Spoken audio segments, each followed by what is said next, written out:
محمد سراج مبارك مستروي إلي دم قلمم جالي إنو كريد بمم يدي الله نيوك أحمد. وعليكم السلام ورحمة الله وبركاته. من calmiti mo on ko Gunas TV coyni mi do wana mi calmini min juri mon Yarlitare TV Gunas TV e Yarlitare TV min calmini on min juri mon min calmini kala yebobe alhamdulillahi rabbil alamin ko yettere Allah en den do hande e der galle Ceerno ko weltare ko Ceerno Ibnu Umar Ceerno e wonno e dangal l'islam e yamirore Ceerno e lomtade mo o umminoma do o yehi e Gabon o waɗi toon balɗe 18 o ummi toon o ari Côte d'Ivoire o waɗi ɗon balɗe 6 ko yettere Allah ɗeɗo balɗe ko golla e majje e golle l'islam ko golla e majje e sunna o tijaniya o ko ɗeɗo balɗe ko nanna hen e l'islam e ko fewna walla duwa Allah jaabi ha yira guita ko hay goto wawa haldude ɗum e nder saha hono dab hay saha jaƴƴo o neɗɗo o mbawɗa tan ko jofade joom haqqille pamowo foof faman ma ko jiɗɗa haalde ko en jetti Allah ko Ceerno yetti Ceerno Ibnu Umar Ceerno ene fof eɗen gandi o moƴƴere makko e neware makko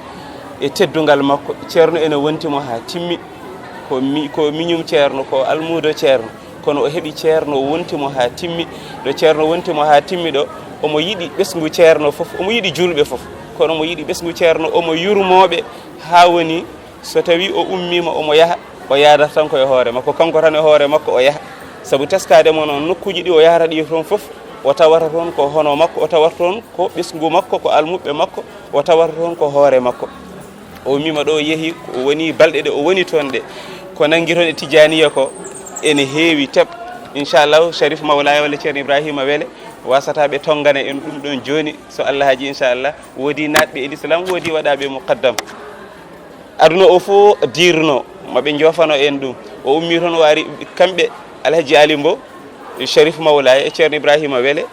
to Pete ɓenne kadi gummodi e makko to Gabon to duusimo gardi e makko ha Côte d'Ivoire min dendi ɗon kadi hono jaɓɓugal ngal e gondigal ngal woodi nanguɓe ɗon tijaniya ha heewi woodi natɓe e l'islam woodi waɗaɓe muqaddameɓe nokku jangguirde woni centre islamique nokku terrain mo dañoɗen toon o ɗum ne kadi hayre arwanire yamirore Ceerno Ibnu Umar Ceerno fawani en ɗum taw laamuji ɗi e seeremɓe wonɓe toon ɓe ardiɓe leydi ndi e dente ɗe foof kadi taw eɓe tawtora ko mawɗum ko yettere Allah alhamdulillah nde Ceerno fayi e ummitade toon ene wayno minenne kadi min janti e sete o minen fof ko dusde Ceerno ardude e makko ha ɗo e wuuro teddugo Madina Gounass ha ɗo yesso Ceerno meɗen Ceerno Ahmada Tidiani Ceerno min dusamo ha min jetto ɗon ɗum wonno koyɗe amen ko addi min kono ko weltare ko foti haalede hen ko namdi ko émission ngaji ha heewa sabu Ceerno kala ko woniri Allah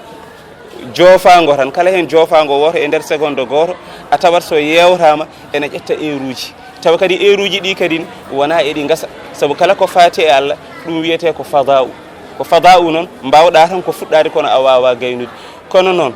emin gandi enen fof en jii Libreville Gabon no Ceerno wonirno toon ni enen fof en jii Côte d'Ivoire nde o ari ɗon no wonirno toon eɗen gandi enen fof en jii julɓe tawaɓe toon ɓe fof ɓe beltima hayɓe gona julɓe noon heefereɓe wallahi ko eɓe doga eɓe gabbo Ceerno eɓe doga eɓe gabbo Ceerno kamɓe e koye mabɓe natti jeyde koye mabɓe a yiyat tan ganda Ceerno Ibnu Umar Ceerno ko Seydi El Hadji Mouhammad Saïd ko laaɓi cer kono ɓeyda hen kadi Ceerno Ahmada Tidiani Ceerno wontimo kadi ha o laaɓi cer so Ceerno yehino no wayanno ni ko noon woni no wayi ɗum waɗi ko yettere Allah no feewi enen fof en jettiri Allah ngal ɗo ɗanngal minenne min jettiri Allah newnan ɗo min ardude e makko ha min jettiro ɗo mi ton e ko ɗum woni ko joofimi ɗo joofango ngo ko Ceerno Seydi El Hadji Mouhammad Saïd radiyallahu taala anhu kono Ceerno men Ceerno Ahmada Tidiani Ceerno kadi wontimo ha timmi mi suusa mi suusa wiide o wonti Ceerno Ahmada Tidiani Ceerno mi suusa wiide noon kono eɗen gandi kono Ceerno Ahmada Tidiani Ceerno nde wonno ene wontimo ha timmi ɗum waɗi kala ɗo o yetti andi nela sallllahu alayhi wa sallam ɗo wiyata e hadisul qudsi ida ahabba allahu abdan nada Jibril fa yaqulu llahu li Jibril inni uhibbu fulanan fa ahibbahu fa yuhibbuhu Jibril summa yunadi fi sama ya ahla samai wal ard inna allaha ahabba fulanan fa ahibbuhu summa yudau lahu alqabul. so tawi Allah yiɗi maccuɗo muɗum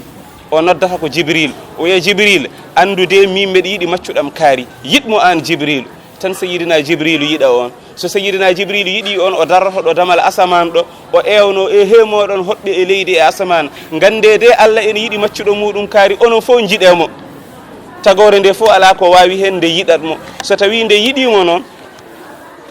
nde jaɓanammo kala ko ƴetti tagore nde fof hono jaɓat. eɗen gandi ɗum noon aɗa faama ɗum e jiyaɓe Allah ɓe. eɗen gandi oɗo ceerno meɗen ceerno Ahmada Tidiani ceerno ko on ha o timmi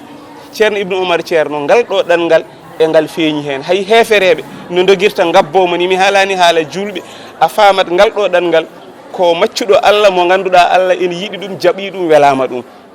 ene feeñi ha laaɓi lamɓe e seremɓe e woɓɓe leƴƴi goɗɗi fof nana keedi caggal makko. min jii hen no min kewano yirude min naniri hen no min kewano hono nanirde. ɗum waɗi ko yettere Allah minenne heɓɓe gollirede ɗum ɓe sababude gollirede ɗum de min jettiri ɗum Allah no feewi alhamdulillahi rabbil alamin. nde wonno so tawi Allah resdima hunde tottima wima ya gollu o rokkete jiiɗe ɗe aɗa yiira ɗum wona haalnede tan wona ko yimɓe ɓe kalantuma ko. Allah so halfinima hunde o tottima hunde nde o wima yah golloy tawde kay ka kalfinaɗo Allah rokkete hen ko wiyete basira ko jiiɗe hono ɓernde ko wiyete firasatu ko Allah rokkete ɗum kala ɗo jottiɗa ɓen wonɓe ɗon ɓe aɗa andi koɓe katojini ko a rokkaɓe ɗum ha timma. Allah noon ko jamiroje e kaɗe gondi beltingol e jertingol gondi. ɗum waɗi kala ɗo yetti omo andi ngoɗo rendo ɓeɗo eɓe poti haalanede ɗum. ɗum waɗi ko o haalata ɗum ko kadi aɗa tawa ɓerɗe yimɓe ɓe ko majji tigui o fi ko majji tigui o duƴƴi goto foof kettagol ngol hettatogol way kono ngeloba ngayaba sa addani ɗum guittowo hono kooriɗi noba deƴirta noba weltorto ni goto foof ko noon woyi. goto fof haale ella gonɗo e muɗum o ɗo ella makko o haalteɗo tawa omo welti ko ella makko o yiita ko ɓuuri hen welde ko noon tawa kadi jiya e makko omo hebli wonde maccuɗo Allah pewnitowo. yimɓeɓe fof ne jaɓɓi wajuji ɗi fof ene belti kadi eɓe gandi kadi o memi koye ɗuure ɗo memi ɗo kadi ko ɗon foti memede. aji Sellou Dalen Diallo alhamdulillah ko neɗɗo jiɗɗo ceerno almudo ceerno mo ganduɗa ari juurade ceerno laabi mo ganduɗa kadi wallino dental ngal nde o wonno ministre de transport Guinée omo wallatno dental ngal ceerno Mouhamed Lamine Sy Sawane en e ɗemgal makko ko haali immade Guinée immade hono Conakry arde ha Koundara taw ko e avion walla ko e avion ɓe jokkitira ga hono autoji ɗi. ko tini ceerno ari Abidjan ɗo ko o ari salminde ceerno nde o ari salminde ceerno nde kadi o noon o haaliri o wi o ardi salminde ceerno ko ceerno Ahmada Tidiani ceerno omo yiɗi ɗum ko almudo mum omo limi e dental ngal saabu ko ɗum woni ko o tawri mawɓe makko ɓe. kono kadi ceerno Ibnu Oumar ceerno oɗo kadi omo yiɗi ɗum eɓe gandodiri eɓe jotodiri kadi omo limi ɗum e hoore makko. o haali kan haala tedduka e ɗin konnguɗi moƴƴi o yeehi o joftoyi nde o joftoyi nde ɓernde makko fof taw heddima to ceerno to. Allah waɗi Sharif Souleymane goto mo ganduɗen onne kadi ne jokkodiri e makko o haali noon ha heewi ko haali ko fof mi anda so ene foti haaltede walla fotani haaltede ɗum waɗi mi deƴƴa andi fof haali fof tooñi andi fof deƴƴi fof tooñi kono o haali ha heewi taw ko fate e ceerno men ceerno Ibnu Oumar ceerno ko fate e dental ngal. Sharif Souleymane ono wimo ko o dartata ko kañum yiɗanimo tan ko yewte kadi nanngude laawol Tidiani ɗum waɗi o artiri kadi laawol gongol ko laabi ɗiɗi wari salminde ceerno kadi somo ara ceerno yiɗat rokkudemo place makko o kono kanko o holla place makko ko almudagal. ɗum waɗi o arti ɗon salminde ceerno e juurade ɗum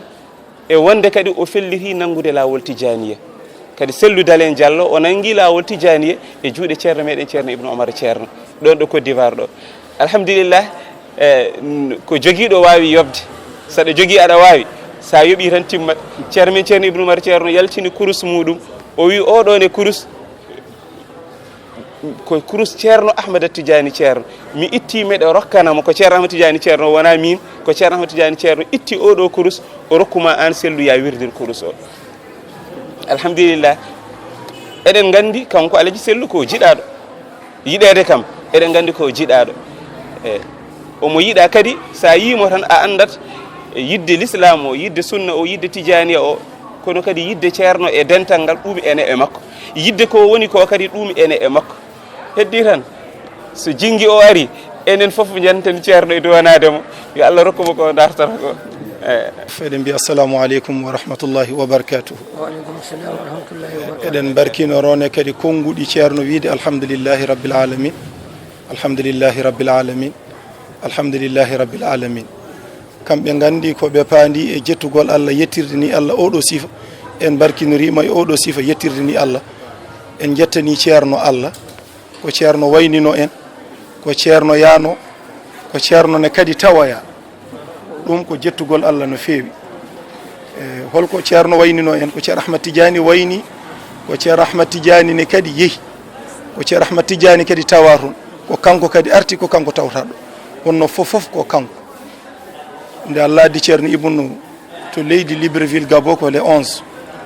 eɗen jetta Allah no hono ceerno Bocar wini ngal ɗo kuccital alliyankewal ɗeɗo ɓerɗe julɓe sabu a tawaɗo aéroport ɗo ko kala galleji diine gonɗi toon goto hen foof wona ardaɓe mum ala ko ardiɓe mumen alma meɓe muɗumen e mawɓe mumen goto hen foof représentant muɗum ene daari aéroport ha nde ceerno yetti foof ɗum ko nema l'islam ko teddugal l'islam yantude henne kadi joɗani toon leydi Sénégal ambassadeur de Sénégal Thiaw eɗen jettamo en passage e duwanadem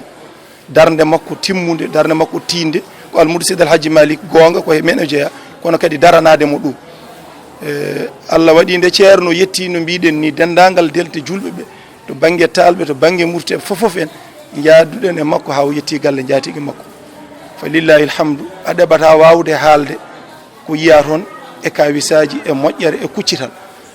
wonno ko kanko way noon ceerno men Seydi Alhaji Mouhamed Seydi radiallahu taala dokkal ngal ne kadi ko ceerno Ahmad Tidiani rokkira noon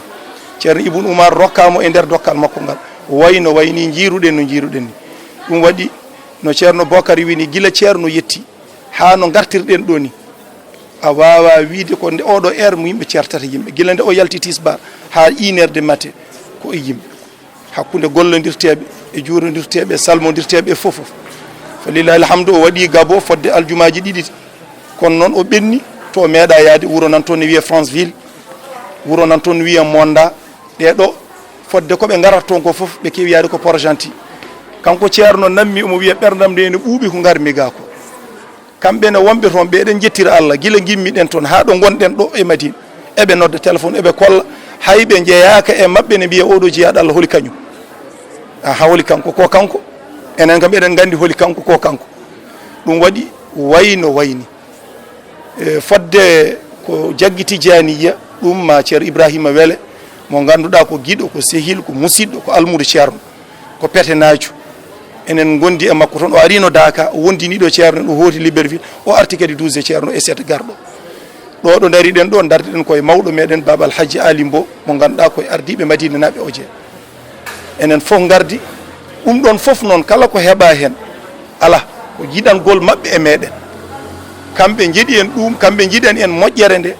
ɓe jeeɗi en ɗum keɓirɗen no keɓirɗen ni ɗum waɗi enen haala men fof ko wiide alhamdulillahi oto fof eɗen denda e ɗum wiide alhamdulillahi rabbil alamin ceerno Ibnu Oumar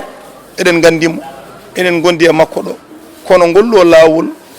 ngol jogui goɗɗum ko ganduɗa wona ɗuma ko gandunoɗen ko tan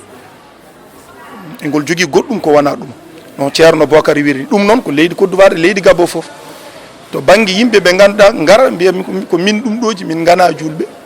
komi kéréché walla komi goɗɗum kono mbiɗa ari ñaga duwaw ɗum min jii ɗum min jiiti ɗum woɓɓe ƴetta numéroji e foof gara garta wadde koko woni e makko ko ceerno Ibrahima Wele ko seede ɗum hanki tan musidɗo makko Camerounais